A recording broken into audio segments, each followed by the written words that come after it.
Hello, NFTS.WTF audience. My name is David Cash, editor-in-chief, and we are here in New York City for NFT.NYC 2021 with the one and only David Bianchi. David, how are you doing today? I'm great, man. Super excited to be here. I mean, look at this. We're at the top of the world. There's the actual ball that drops every year. I mean, we're in this city post-pandemic. I don't think I've ever seen it this up close. It's kind of fun, yeah. I don't think I've ever, and this is the most luxurious way to do it. Like, forget being at ground level, but we're here celebrating NFTs that are changing the world. Super happy to be here at the top of New York City and supporting NFTS.WTF. Thank you. It's a real pleasure to have you here. Yeah. So being a DAO-backed publication, you know, we're very much in this decentralized realm. I know you also, like myself, come from the traditional realm, and now you've kind of really broke into this NFT space super hardcore. What got you started in here, and what really excited you about this whole decentralized aspect of the space? Wow. So a lot of people know me as an actor and as an independent filmmaker, also a globally known spoken word poet. And, you know, I've been involved in cryptocurrency since late 2017. And so I understood the underlying technology of the blockchain. But when, obviously the big news is when people sold for 69 million at Christie's, it's like everybody paid attention, at least anybody that was involved in crypto. So I started to look at the space, and this was like during the pandemic, and I was trying to find a new way to invigorate my creativity while Hollywood was relatively dormant. And I've been producing high concept spoken word films for about 17 years. It's an art genre that I created called Spinema, spinning cinema through spoken word, and I hold the trademark to that, so watch out, you guys.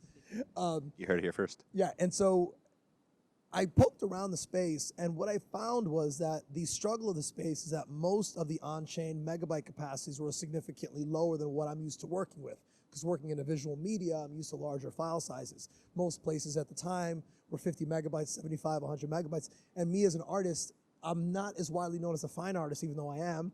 I'm not as widely known as a photographer, even though I have. I wanted to enter the space doing what I do best, which to me I think is Spinema, which is being a poet, being a filmmaker, being a writer, being on camera, and talking about socially conscious issues. And so I ended up finding a platform that allowed for 250 megabytes on chain, and I minted the first award-winning spoken word film as an NFT called I Can't Breathe. Beautiful. And super full circle moment, of course. You went from being inspired by people to last night getting some selfies with people. So, I mean, here we are in New York. Absolutely fulfilling journeys and turning things around. It was a super fulfilling journey. And, you know, I had a great conversation with people. And, you know, we spoke for a while. And I actually showed them the teaser trailer for The Revolution is being televised, which we'll talk about here shortly.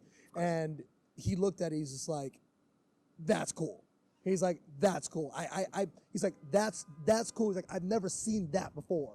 He's like, this is something that's the best thing you could ask for. Right, and so for the GOAT, to be like, I've never seen that before, to me was like not only really refreshing, but it gave me a sense that I'm on the right path, right? Because because nobody's doing what I'm doing in the NFT space as it relates to NFT and crypto art. And so it's really exciting to hear directly from him, knowing that him, who is arguably the most important crypto artist in the universe, basically said that you know, what I'm creating is compelling, sophisticated, and it's something he hasn't come across. Really, really meant a lot. It's incredible. Congratulations.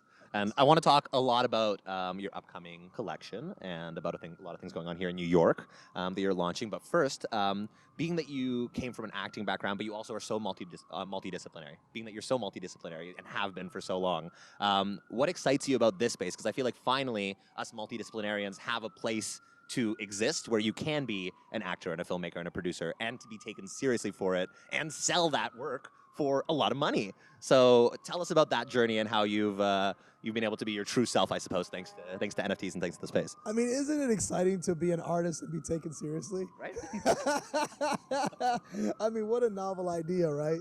You know, I made my first painting when I was in like second grade. My mother still has it framed. You know, so I've been an artist my entire life, and I've been a poet my entire life. And, you know, I came to Hollywood in 2004 and got my SAG card doing extra work. You know, I lived on an air mattress with cockroaches in the kitchen. You know, and I remember I didn't have a blanket. And I used to lay on an air mattress, and I put on 3 shirts and 2 pairs of pants, and I'd bunch up my used clothes in a ball, and I slept like this on a floor in Silver Lake. And so for 17 years working as an actor and being a waiter and a bartender for easy a decade and a half, you know, cutting my teeth as an actor, getting to like, you know, the recurring guest star level and getting the credits in studio films, etc. It's a very, very challenging hustle that I never set out to not win that game. But when the NFT space embraced my work and has sort of propelled me to the blue chip level, it's like this is something that really makes my heart pump.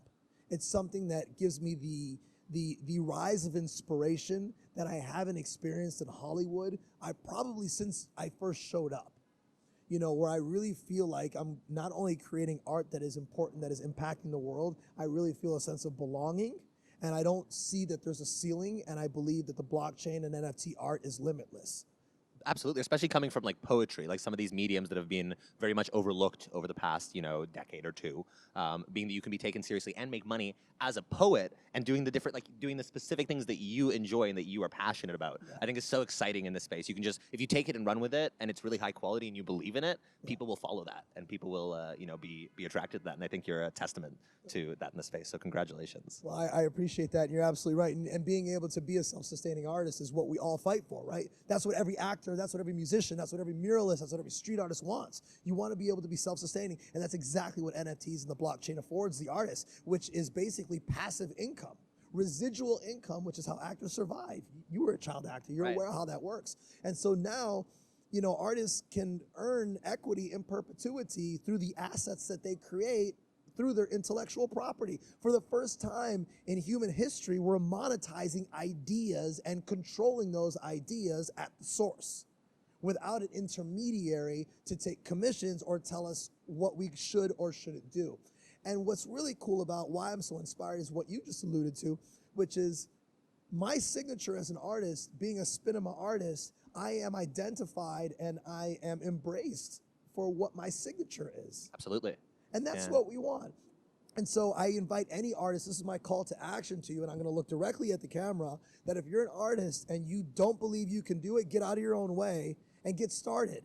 Because if you believe that you can, then you absolutely can, because this blockchain is available for you, and it's available for anybody that wants it. So don't wait, don't go half in, go all fucking in and get it done. Amen. I love that.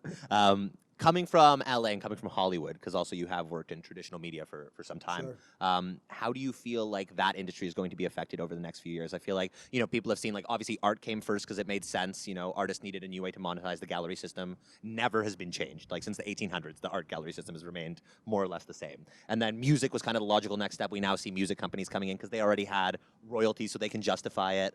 We also see sports and other people who've sold tickets. Like, everybody has their link in. But I do feel like you're one of the first people really pushing cinema into this space. As you see, we're transitioning into the whole Spinema conversation. But how did that start for you? I know you've been doing Spinema for a really long time. And how do you see things getting maybe longer form and more? Your work is so highly produced, and I don't see a lot of people doing that in this space, if anybody. So how do you see the next maybe 5 years panning out in terms of the film industry? Well, I think it's a really layered question, but yeah, I am pretty singular as it relates to the NFT art that I'm creating. There's nobody in the ecosystem that's creating sort of super high concept, cinematic, socially conscious work, or any spoken word poets that are doing things at a very, very high level like I am. There's a couple other poets that are sort of coming, and I hope that I can inspire them so that they can follow in my footsteps and sort of do what I'm currently doing right now. And Spinema, just so anybody knows, these aren't poems that are shot with an iPhone. Like, these are treated like high-level theatrical experiences. 15, 20, 30-person crews. We shoot on Alexas, we shoot on Reds. I enlist award-winning cinematographers. These are beautifully scored sound design, so I treat them like theatrical pictures, right? So the bar is pretty high for anybody that's following me. But I do want people to follow me. But, to get to your question about cinema and me sort of penetrating the NFT space with cinema, for lack of a sexual metaphor, it's something that is terrifying, but also really exhilarating, right? I said this on Twitter the other day, that trailblazing is terrifying and it's really, really hard. But it's not anyone's perceptions by which I identify, right? I have to do what my heart tells me to do and forge through and create a path. And I'm happy to take that role and that responsibility, because I know that intrinsically I'm built for it. And we really connected, you and I, on Break the Bars, which is my last Spinema drop, which was on Maker's Place. And that piece was the first ever film to have a red carpet premiere in all of the metaverse in Decentraland. We had almost 2,000 people attend with POAPs, and it is currently a solo exhibit at the Maker's Place Gallery in Decentraland in the Voltaire District. So it's really exciting to see cinema coming to the blockchain and what I'm trying to do. And at an independent level, I really believe that the blockchain is going to create a new mini major for Hollywood. if we look at the 90s and we look at like Focus Features and we look at, the Miramaxes and these sorts of smaller mini majors back then, Screen Gems at the time, they sort of changed the Hollywood landscape. And I believe that we are the new mini major and that we're going to give Hollywood a run for their money. As the technology evolves and we have higher capacities on chain, that's only going to open up the doors for more opportunity for people like us and you to come in as filmmakers. Once we can get, a gigabyte on chain, and I believe that that day is coming soon, there is going to be a day where cinema is going to explode from an NFT art perspective, but also long form from a fine art perspective, I think is going to be king. White glove collectors, I believe, will find more value in long form NFTs than they will in a static image or short form NFTs. And I think that artists, especially like 4D cinema render artists, 3D cinema render artists, are going to want to be more expansive when they have more megabytes to work with. Yeah, because right now it would take people, days, weeks to export something more than a few seconds long if it's a really high-end 3D image. And I think, coming again from cinema, it's interesting to see the parallel between the evolution of the initial technology, like a video technology, and now the evolution of being able to store that on chain. Because it used to be, films could only be 10 minutes long, 6 minutes long, because the film reel would run out, and Right. they had very limited capacity to edit. But now we see that really being perpetuated through digital media. Yeah. And I think as we saw, like the really innovative people who took shorter form cinema, in the initial days, like in France, and these innovators, I think we see a new resurgence of that now with you and people taking short form cinema, like really cinematic premises, and bringing them to the blockchain. So Yeah. speaking of, I mean, please. Well, yeah, and I want to also preface for anybody that's out there, because people can be very puristic as it relates to art, crypto art. Well, crypto art has to be a GIF. Crypto art has to be a JPEG. Well, I mean, crypto art to me is anything that is basically sealed in a digital format and then concreted on the blockchain. That makes it crypto art.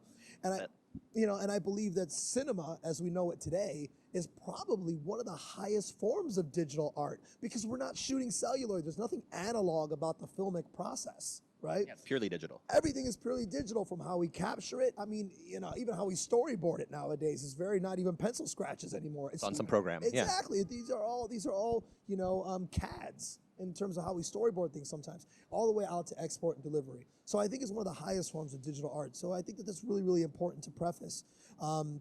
And as it relates to what I'm doing now, and what we're doing here, celebrating in fucking New York, baby, is a project called The Revolution is being televised. And it's a series that is a series of 6 one-of-one storytelling cinematic NFTs that are now being minted on Super Rare. Number one is minted on Super Rare, but the series is continually unfolding. And it's a series that focuses on the Guy Fawkes mask as our central hero that's dealing with social, fiscal, and technological revolutions as we know them today, but sort of circumvented into crypto culture. I love it. I mean, at least for me, when I started in blockchain and Bitcoin initially, there really was this huge connotation to the dark web, to to anonymous and to these organizations, and I definitely feel a connection to that, and I know a lot of people in the community do.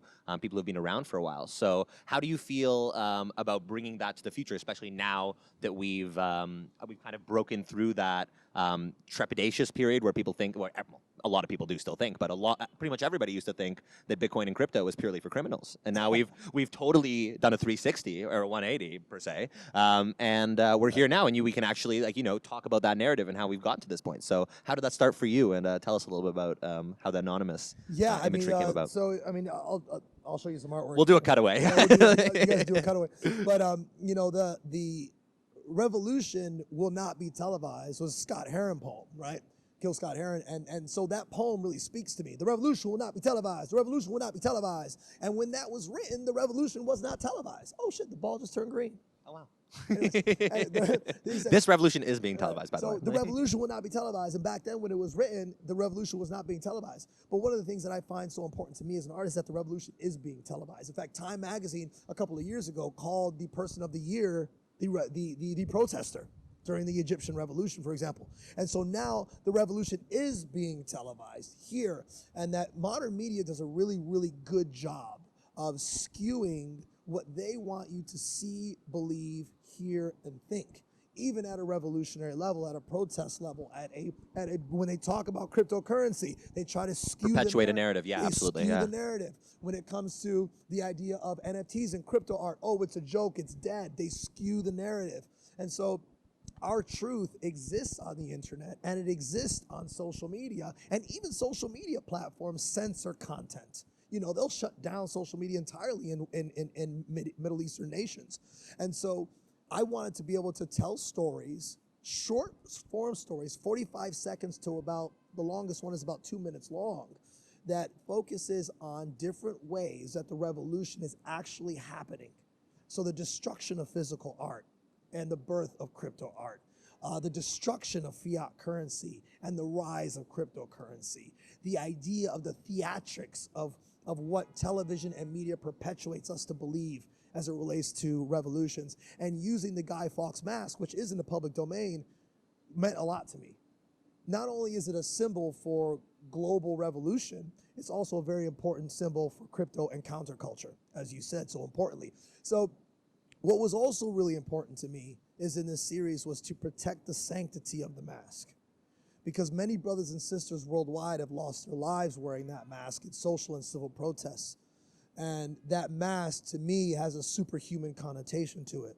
So when I was directing these sequences, it was really important to me that I gave it a very superhero kind of energy, which is harkening back to V for Vendetta, and also, you know, Bad Robot, and all these sorts of interpretations of the anonymous, you know, black Pop culture of this whole, culture of this whole thing were very, very important influences of mine. There's also elements of pixel art and harkening back, like one sequence, you know, our hero Guy is actually on the camera tracks. He's sitting in front of what looks like an Apple IIe 5.25-inch floppy disk computer, and he's blowing up the banking system on this completely archaic technological format. And the call to action there is that you've got all these conglomerates that have these huge firewalls and these massive IT departments, but they're being singularly brought down by one person in Pakistan.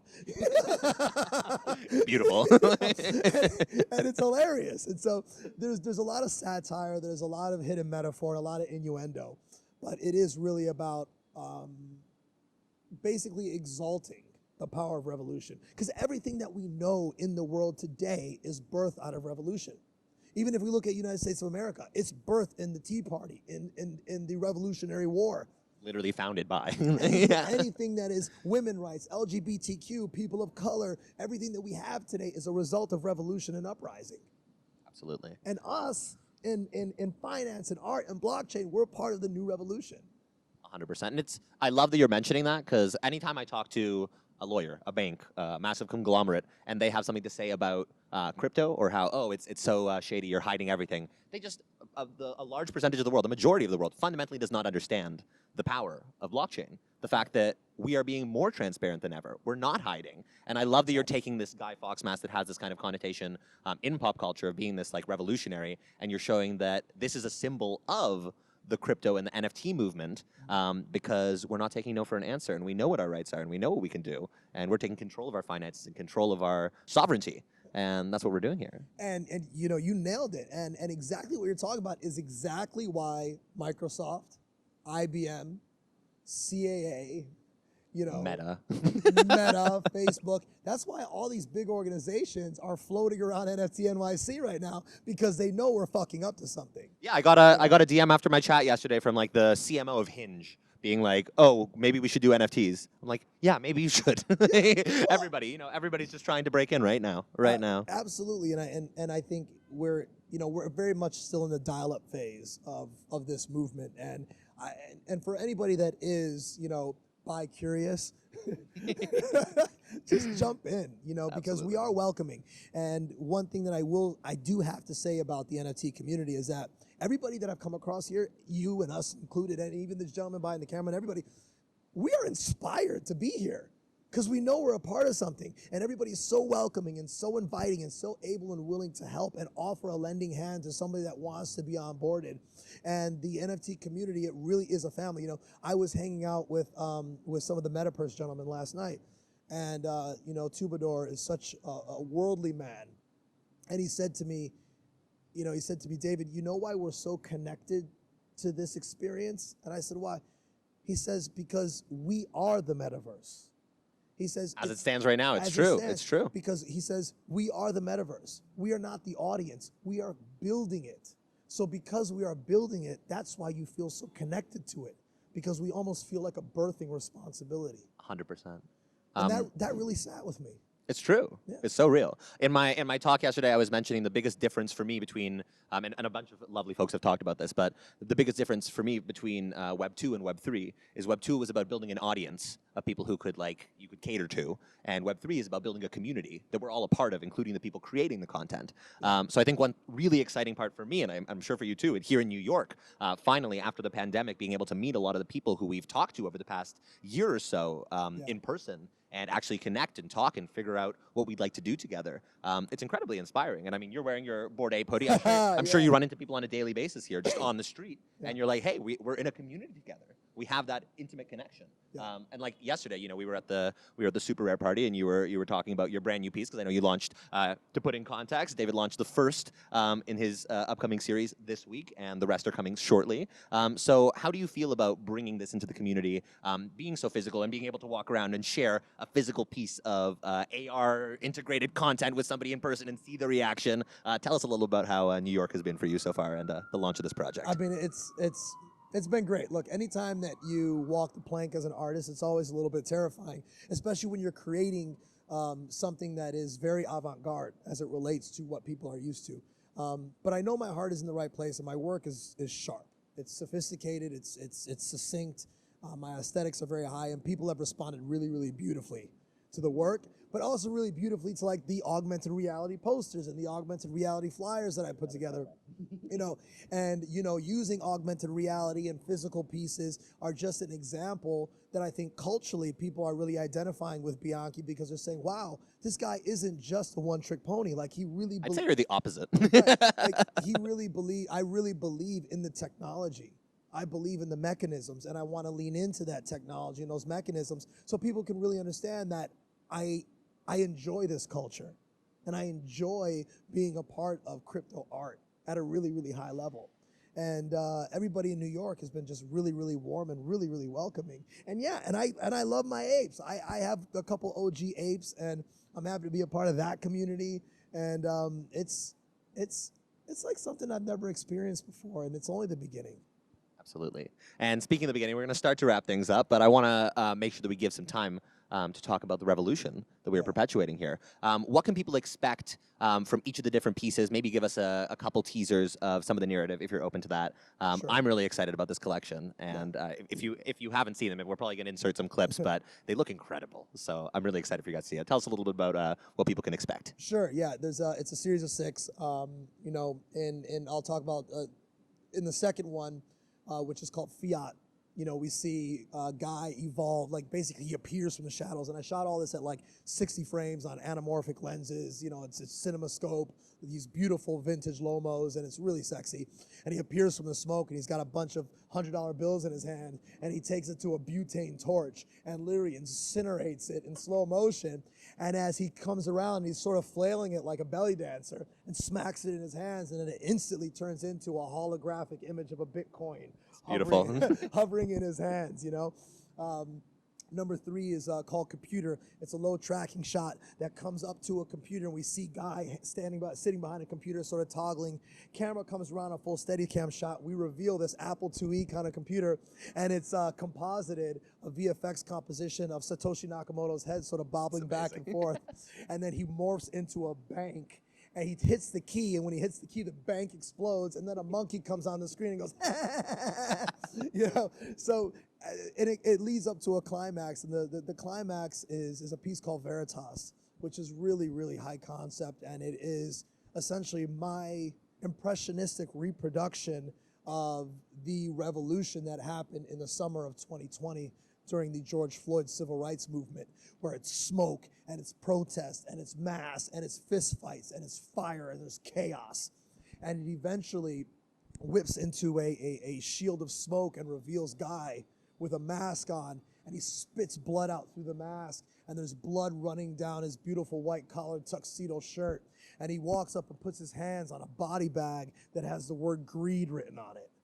Wow. And so the idea is that we denounce hate, we denounce greed. You know, hide your elders while the children come out and play. And we always are seeking the truth, veritas. It's beautiful. So it's very poetic. Absolutely, and not surprising coming from you, but at the same time, like I love that you've brought that into pure cinema, and that you can do that through NFTs. I think it's really incredible. And to speak on that, I'm really excited. There's a really high level collaboration musically that's going to happen on Veritas on the last 5 and 6, and 5 and 6 are going to debut at Art Basel. Amazing. Miami 2021 with Super Rare and Samsung Next at Scope, right? Kelly? At Scope, okay. So 5, I gotta make sure I get that right. So 5 and 6 are gonna premiere at Art Basel with Super Rare, Samsung Next, and Scope. And it's gonna have a beautiful high-level musical collaboration. And there's also some AR stuff that's gonna be happening at Art Basel, Miami. I don't know. It could be very exciting. Very exciting, and that's also with Super Rare and Super World. I'll say it. Yeah. Cut it out if you don't want to. Yeah, we're still doing it. Yeah. There's some AR. There's something interesting going to be happening there.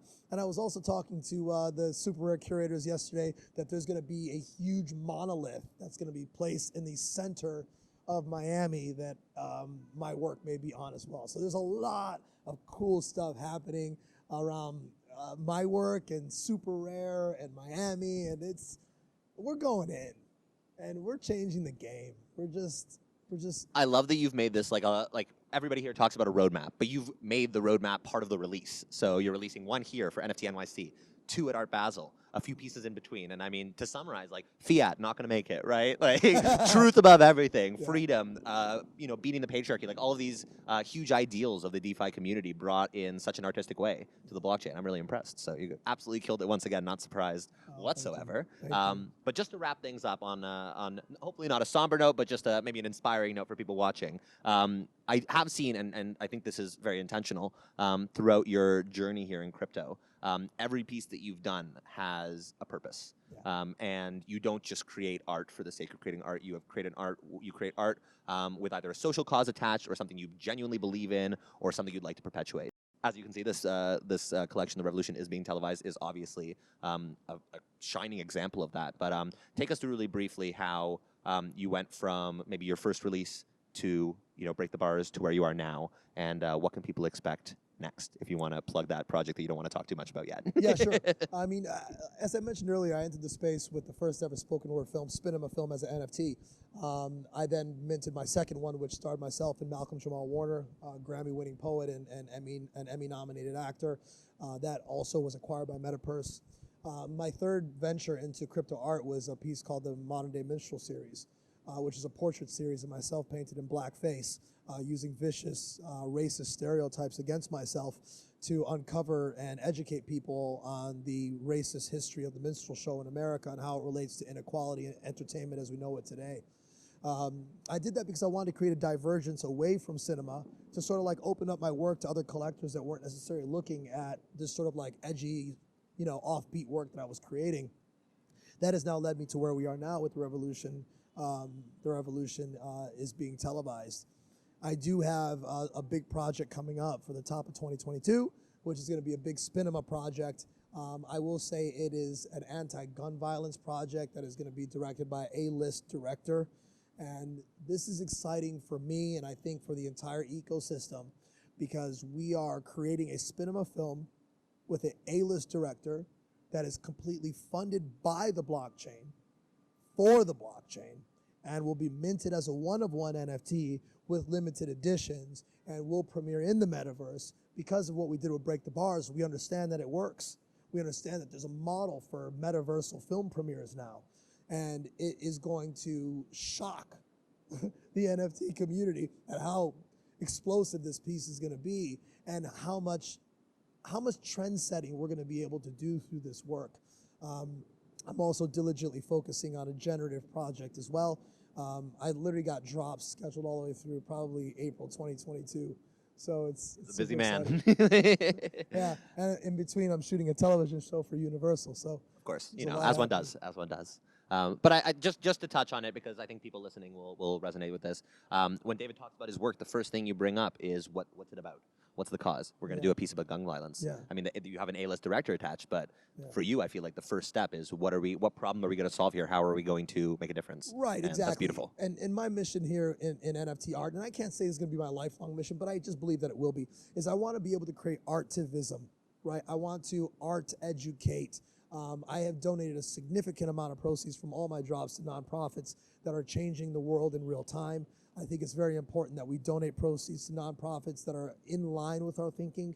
I've worked closely to onboard various nonprofits into the cryptocurrency space. I don't give away fiat, I give away ETH. It's beautiful. And I make sure that they have crypto wallets so that they can embrace the technology and also perpetuate the value of the blockchain and cryptocurrency into their respective communities so that we can perpetuate the glory of this world that we live in and we work so closely in. Listen, my bills are paid and my needs are met. And I have faith that God will cover me in all my capacities. So it would be morally irresponsible for me to create socially conscious work, but not donate to the social organizations that are changing the world in real time. So I've donated almost $20,000 to the George Floyd Memorial Foundation. Also have donated now almost a combined $15,000 to the New Earth Foundation, focusing on inner city youth. These are things that are important to me. Donated Ethereum to NFTs for the culture to help further BIPOC artists in digital and crypto art. It is about the mission. This stuff is bigger than me. All I am is just a vessel. I'm literally a human form, a spirit in a skin bag with bones, right? And I am delivering art that I genuinely know is changing the world, raising the conversation, but inspiring people at the same time. You're definitely inspiring me. You're one of the best people I know, and I'm so happy we got a chance to do this. If you are not yet, make sure you are following Mr. David Bianchi on all social media. Where can they find you? And do you want to give them maybe the super rare page where they can check out the drop, the revolution? Sure, yeah, absolutely. David Bianchi, Bianchi. David Bianchi official Instagram, David Bianchi Twitter. But you just go David Bianchi and search me on Super Rare. You'll find my creator page. I'm really excited. And how exciting is it for us to sit here and do this? You know, we spend so much time talking on Clubhouse and speaking in the meta that this in real life experience, like I hugged you so big when we first met each other face to face. And that has happened so many times. And when we see IRL people, it's like, wow, you're a body. A real human. And I look forward to continuing this. We have such a great relationship, and I know we're going to continue to grow together. So thank you for the opportunity for the conversation. Absolutely. It's such a pleasure. Everybody, please make sure you go to superrare.com. A few of the pieces will still be available as they're releasing over the next month or so. This is David Bianchi and David Cash here for NFTS.WTF. Thank you for all taking the time, and have a great rest of your day wherever you are in the world. Take care.